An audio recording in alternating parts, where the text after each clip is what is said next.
The Monday night edition of Football 24/7 with NFL insider John McMullen across the JAKIB Media YouTube channel, all presented by Stateside Vodka. Go to statesidevodka.com. Use that keyword JAKIB. Get 15% off of your next vodka soda order.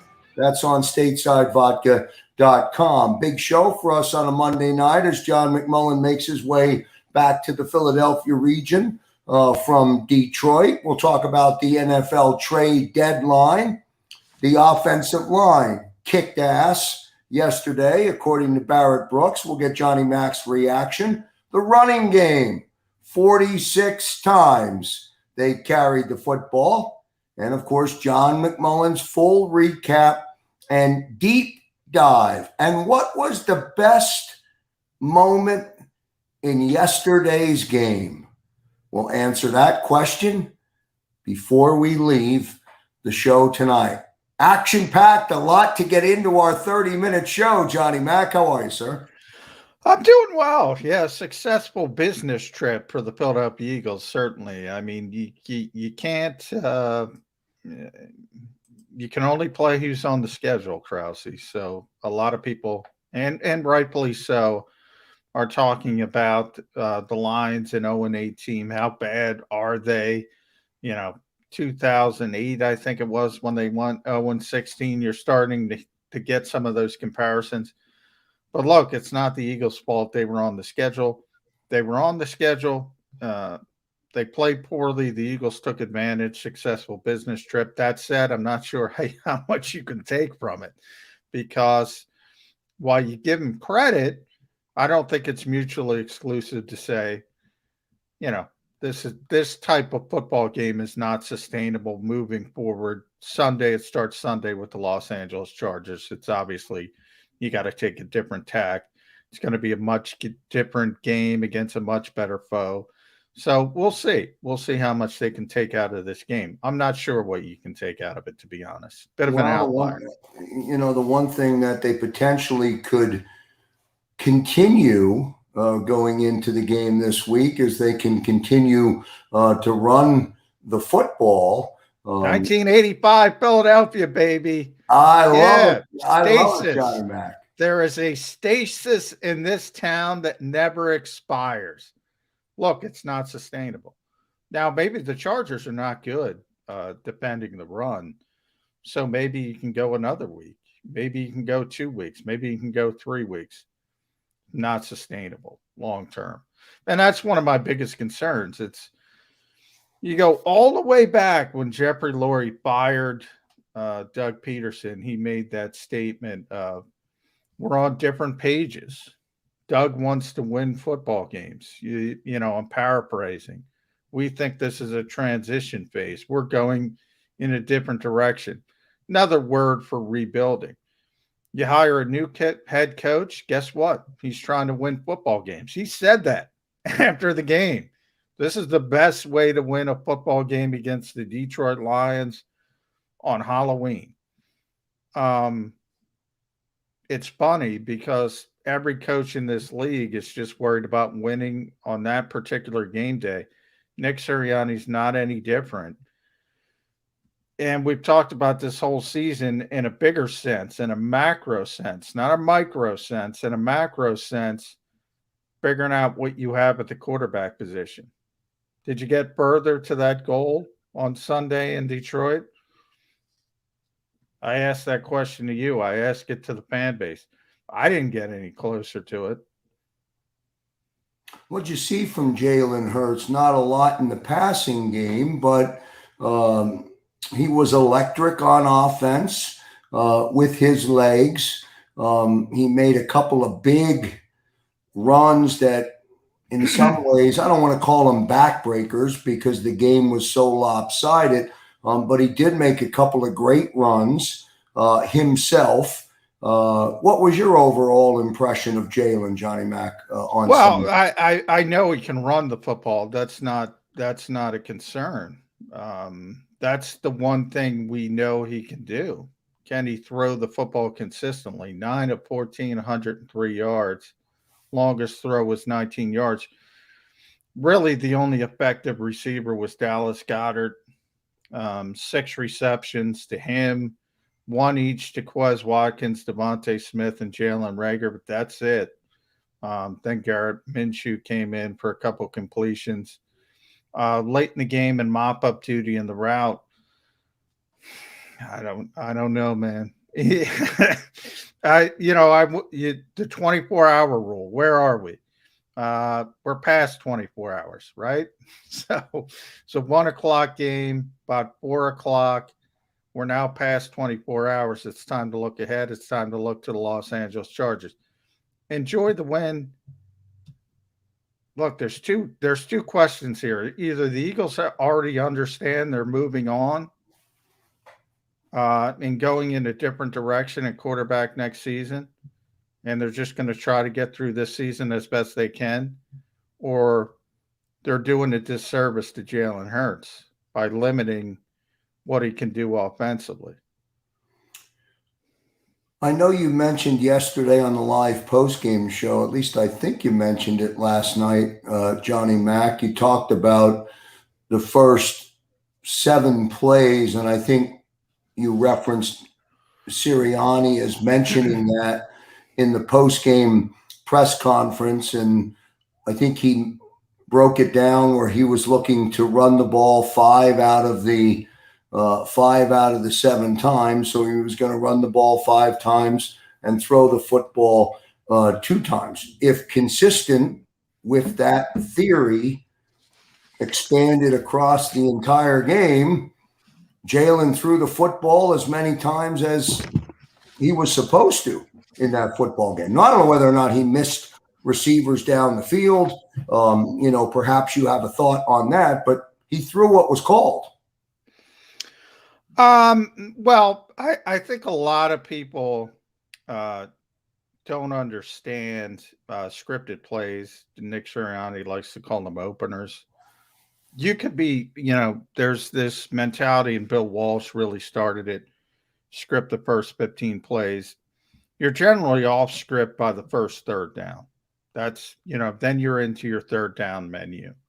So there are some coaches that are more disciplined about it, and they'll go back to the 15 plays when it starts the second drive, but it's not necessarily in order. It's not 15 consecutive plays.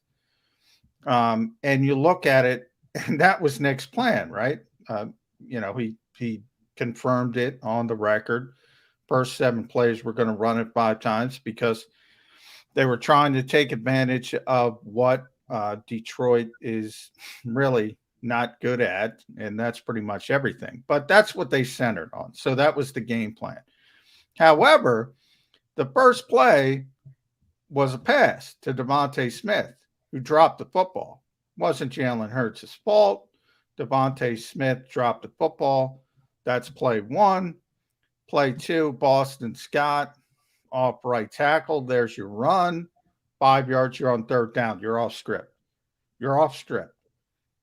3rd down play is a pass, incomplete to Jalen Reagor. You punt the football.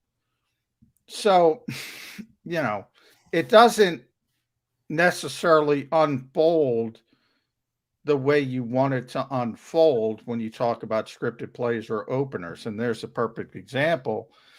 And when the Eagles got the ball back the second time, first play, pass, short right to Dallas Goedert. Three of the first 4 plays are passes. That's how it ended up. Then they start running the football, and they do it successfully throughout the whole game. So, they went in with the mindset of the Detroit Lions can't stop the run.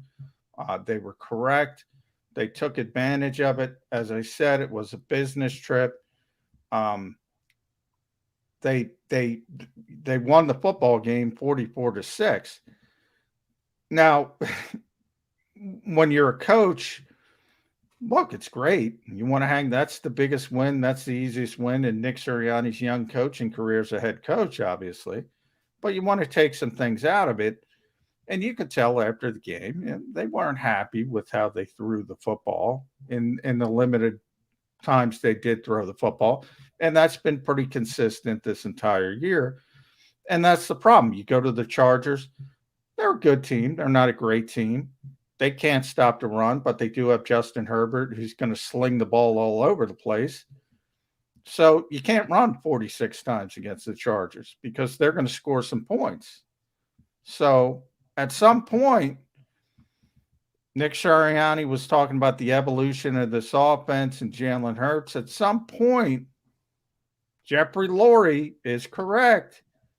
You got to see the evolution of the passing game to have a consistent offense in the modern NFL. It's just the way it is. It's not 1985. I'm sorry, guys. I'm sorry. Got to throw the football. Didn't have to throw it against an 0-8 team. You're going to have to throw it on Sunday. Johnny Mac, what should we expect from Jalen Hurts? He is, 12 starts into his football career. I've always believed that these young, high draft pick, first round quarterbacks that come into the league are rushed into the starting lineup with big, fat expectations and no time to sit, watch, mature, and learn.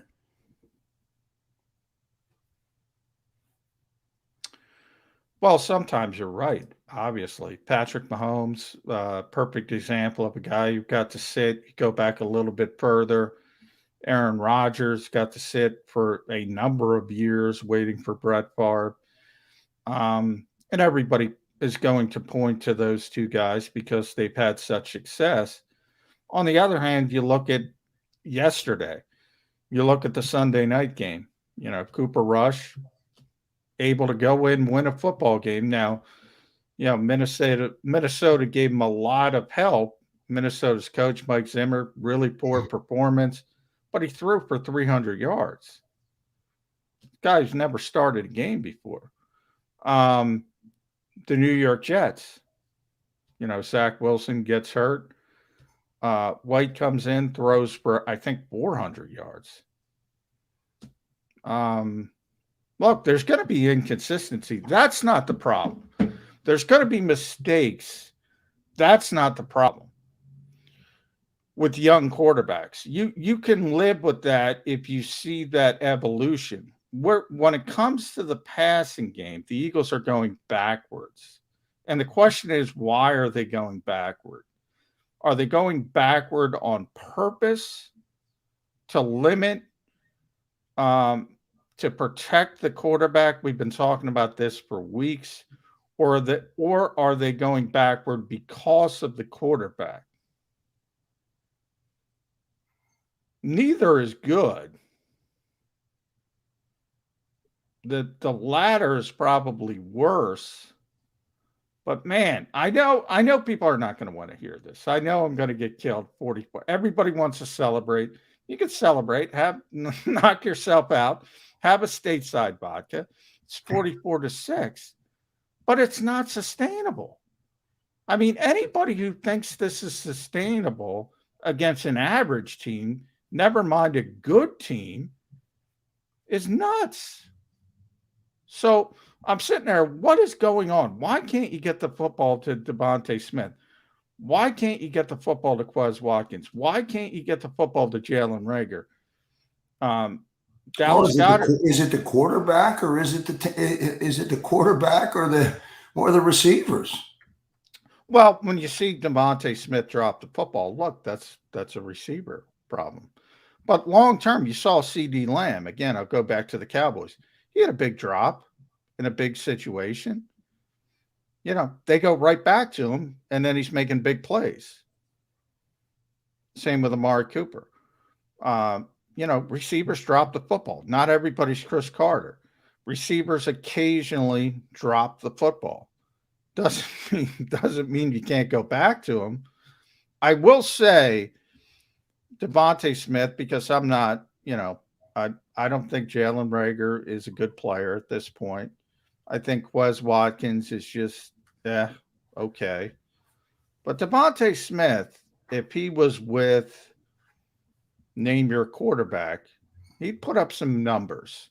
You'd see the occasional drop, as you do with a CD Lamb type, but he would be putting up some numbers. He's not putting up numbers in this offense.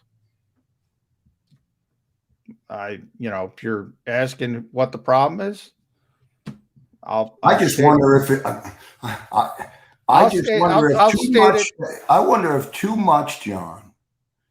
If too much fault is being put on Jalen Hurts and not enough expectation for the playmakers to make plays on offense. Well, I don't know how you can make plays if the football's not coming your way. I mean, I don't know. You throw the football 14 times. Devontae Smith had, I think, 3 targets. 3 targets. I mean, that's your number one on Nick Sirianni's play card. The guy with more plays on that play card than any other player is number 6, Devontae Smith. And he got 3 targets. How do you make plays? Every receiver in this league needs a vehicle to get him the football. Devontae Adams, Cooper Kupp, who's having a career year because Matthew Stafford's with the Rams. They all need a vehicle to get them the football. Devontae Smith, you can be disappointed all you want. He doesn't have the vehicle to get him the football. Football 24/7 with NFL insider John McMullen across the JAKIB Media YouTube channel, live here. Don't forget to like, share, and subscribe. It's John McMullen's full recap of the Eagles-Lions game. A win is a win. We'll take it, and then start to look ahead a little bit later on in the week for the next game on Sunday. John, Jordan Howard was a punishing runner yesterday. He, prior to coming to Philadelphia, he had success in this league. He was cut, picked back up, put on the practice squad, and then activated for the game, or brought up and then activated yesterday. He's a good runner. He's a strong runner. He's a good football player. Well, he has been in the past. He certainly was in Chicago. I think people forget his first go-round. He's had 3 now, but his first go-round in Philadelphia was Miles Sanders' rookie season. I think people forget he took over. Miles Sanders was the starter early in the season, was ineffective. Jalen Hurts took over the so-called RB1 job. He won the job. He was really effective. And then he got that stinger injury, and he was out for the season. Then he signed in Miami. To Miles' credit, he came on late in that season, performed a lot better, took over, took the job. Jordan Howard performed very poorly in Miami as a free agent, was cut, came back to Philadelphia, and then re-signed. Jordan was very honest. He was very honest. Did not have a lot of interest.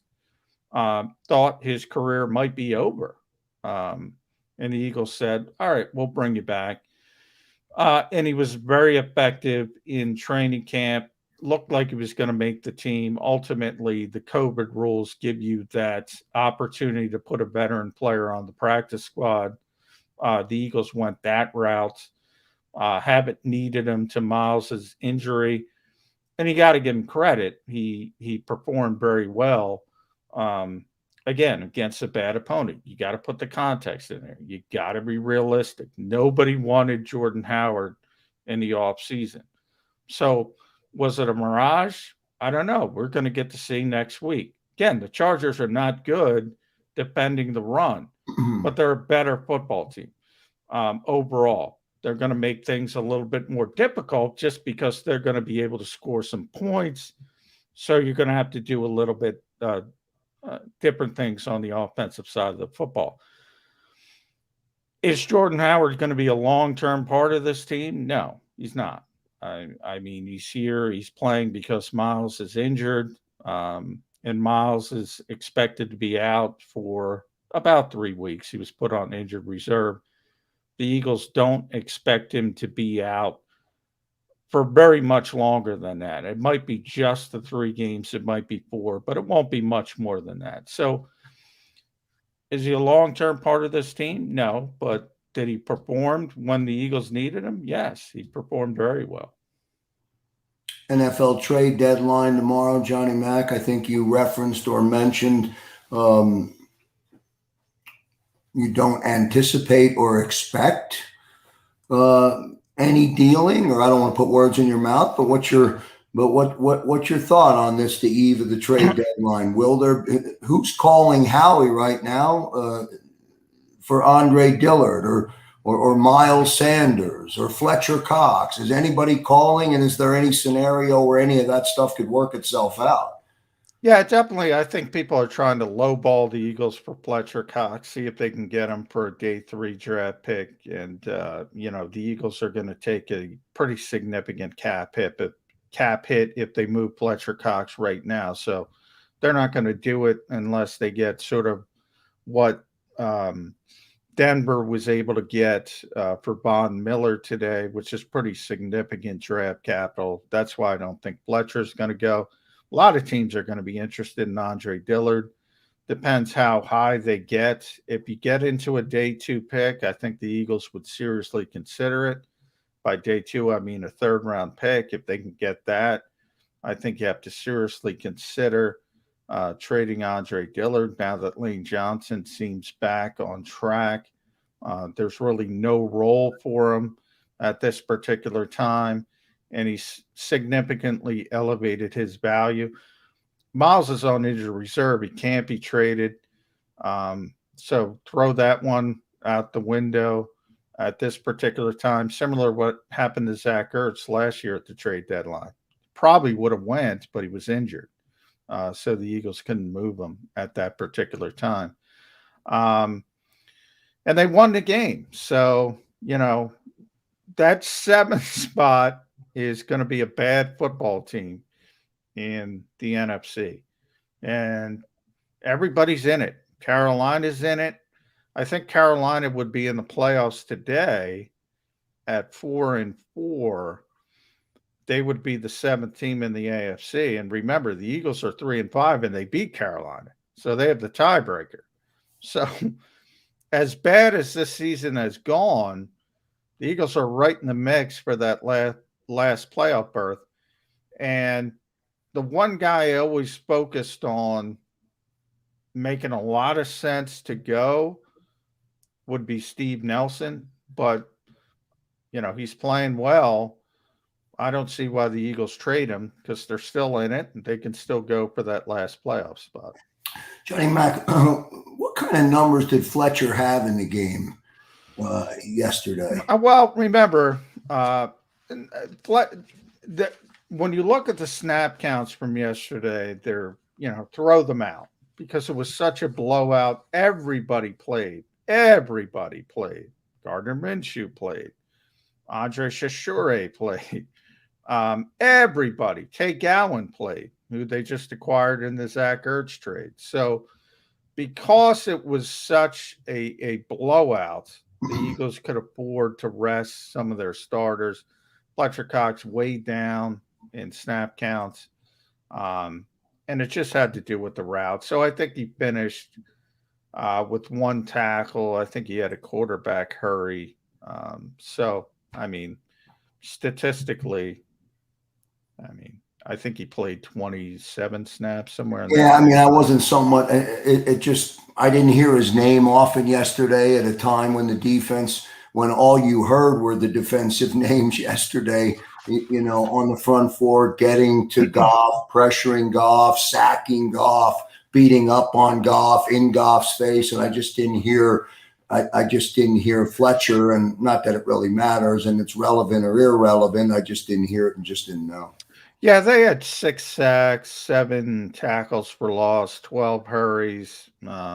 So everybody got involved. Josh Sweat, probably the most notable because he had the 2 sacks.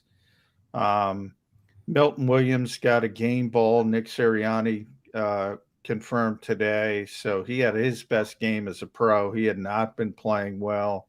So that was a positive step. Derek Barnett got his first sack of the season. Teron Jackson, rookie, got his first NFL sack. Son Ridgeway got home. Look, bad football team. Detroit Lions, bad football team. So I go back to what I said at the start of the show. Give the Eagles credit. Business trip took care of business. But it's not mutually exclusive. You can also point out that's the worst team in the NFL. Maybe Houston could be in the conversation, but that's a bad football team, Detroit. John, did you see anything in the game yesterday? Anything at all that represented an issue as far as the Eagles were concerned? Did we miss it enjoying the the quarterback, enjoying the win, enjoying the points? What did we miss? The quarterback can't throw the football consistently to anyone other than Dallas Goedert, and that's with the help of, for the first time this year, of a significant running game. So, in theory, a running game is supposed to be the best friend of the quarterback, and it's getting worse and worse and worse and worse from week to week to week. This is the modern NFL. This is not 1980. This is not 1985. This is not Mike Zimmer coaching this football team. Jeffrey Lurie is right when he says you have to have a top-tier passing offense to have consistent success in the NFL. He is 100% correct. Well, doesn't mean you can't win here or there, but if you want to go to where you want to go, and everybody wants to go to the same spot, look, there's a reason people get obsessed with quarterbacks in this league. There's a reason people talk about Patrick Mahomes and Aaron Rodgers, and most of all, Tom Brady. I mean, think about the Final Four. Think about the playmakers. Look deep in the playoffs. Look at the AFC champions. Look at the Super Bowl champions. Look at the MVP. Look at what Derek Carr did to the Eagles in the week prior. I mean, I don't know how else to lay it out for people. You have to throw the football. If you're going in, if you're lucky enough to make the playoffs, and you're going into Green Bay, and you're going to be facing Aaron Rodgers, good luck running it 46 times. Good luck. Ain't going to work. If Jalen Hurts had a star on his helmet and was the starting quarterback for the Dallas Cowboys and had the weapons that Dak has in that offense, would Jalen Hurts be a better quarterback? Oh, he'd be a better quarterback, but not nearly the quarterback Dak Prescott is. Not nearly. I mean, Dak Prescott is. He has turned into a legitimate MVP candidate. Remember, Dak Prescott is a rookie. As a rookie, they won 13 games. That was, Dallas was very good that season. I completed about 68% of his passes, 3,700 yards as a rookie. Now, surprised a lot of people. Since then, you go to 2019, he threw for almost 5,000 yards, 4,902. I mean, Dak Prescott is a big-time quarterback, big-time quarterback. But you look at last night, Dak Prescott not able to play. Cooper Rush, who the hell's Cooper Rush, right? He throws for 300 yards. Yeah, they have talent. I mean, they have CeeDee Lamb. They have Amari Cooper. They have Cedric Wilson. They can run the football. They have a good offensive line. They have talent. But, I mean, you got to take off the Eagles' glasses if you're going to compare Jalen Hurts to Dak Prescott, because Dak Prescott belongs in the conversation with those other quarterbacks. Aaron Rodgers, Patrick Mahomes, Tom Brady. He's an MVP candidate. If Dak Prescott was wearing an Eagles uniform in 2021 and he was the starting quarterback on this football team and he had Quez Watkins and Jalen Reagor and Devontae Smith as his weapons, would Dak Prescott be having a monster year 8 games into the season? No, probably not. But Devontae Smith, we talked about those numbers. Devontae Smith would have some numbers. Quez Watkins would look better. Jalen Reagor would look better. Dallas Goedert would probably be having a huge year. Yeah, I mean, he's a better player. I mean, that's some Eagle glasses on there, Krause. Those are not comparable players. Now, you go, there are certainly levels, and if you don't have the playmakers other than Aaron Rodgers, who elevates everybody to a certain extent. Yeah, I mean, even Tom Brady. I mean, Tom Brady looks better now with Mike Evans and Antonio Brown and Chris Godwin than he did his last couple of years in New England. But if you look at his last couple of years in New England, still found a way. Maybe not as aesthetically pleasing, still found a way. Good stuff. That's the difference between those types of quarterbacks. Good stuff from John McMullen here on Football 24/7. Johnny Mack, before I let you go, I do want to get you to comment on the best moment of the game yesterday came after that Darius Slay touchdown.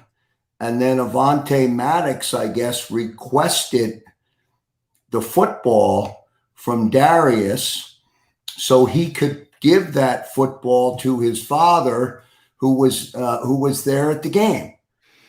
Just a great moment. Yeah, it is. Avonte, it was a great moment because Darius Slay is not from Detroit, but Detroit became his home, sort of his second home.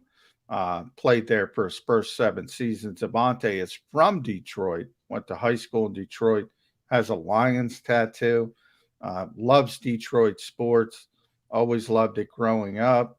So you had those two teaming up. Avonte Maddox punches the football out from DeAndre Swift, who ironically is from Philadelphia. Darius Slay picks it up, goes for the touchdown.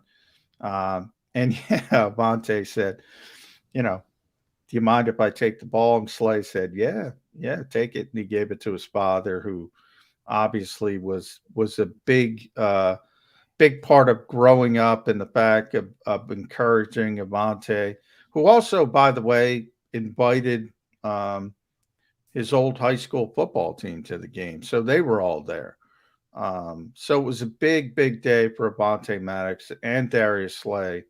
The Detroit guys coming home, so to speak, and they both performed at a really, really high level. Good stuff. Great moment for Avonte's dad, and a nice job by Darius Slay. Football 24/7 with NFL insider John McMullen across the JAKIB Media YouTube channel. Right back in the seat tomorrow, right, Johnny Mack, for Birds 365. Jody Mack and Johnny Mack in a rare appearance this week, as Jody Mack is flushing out the rest of the week, I believe. So we're working through that process. right now to figure out Birds 365 for the rest of the week. Yeah, Jody Mack's going to Florida. He's got Yes, a wedding. Got a wedding. So tomorrow that'll be the only day you get us this week, Jody and Johnny Mac together. And we're gonna have Dave Zangaro, Rob Motti on. So good show tomorrow. We already got that locked in. And then the rest of the week, I'm out for COVID testing. So yeah, we're gonna see what happens on Thursday and Friday. Is Joe Kraus gonna be in the seat? We don't know. We may pull somebody off of the. We may pull somebody, one of our big subscribers, off the box and put them in the seat. We'll see what happens, but we will program the time slot. We will be live, of course, Birds 365 with Jody Mack and John McMullen. Great work, Johnny Mack in Detroit. You get some home cooking this week. You can enjoy the link this week, and then right back on the road the following week as the month of November opens up with the Eagles on the doorstep of the playoffs. Yeah, how about that? Of course, everybody's on that doorstep, but enjoy it. You know, people are going to get mad at me. Enjoy it. We will.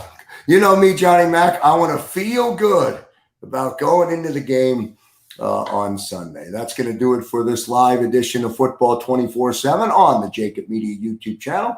On behalf of John McMullen, Xander Kraus, and all of our viewers and subscribers, I'm Joe Kraus. See you next time, everybody.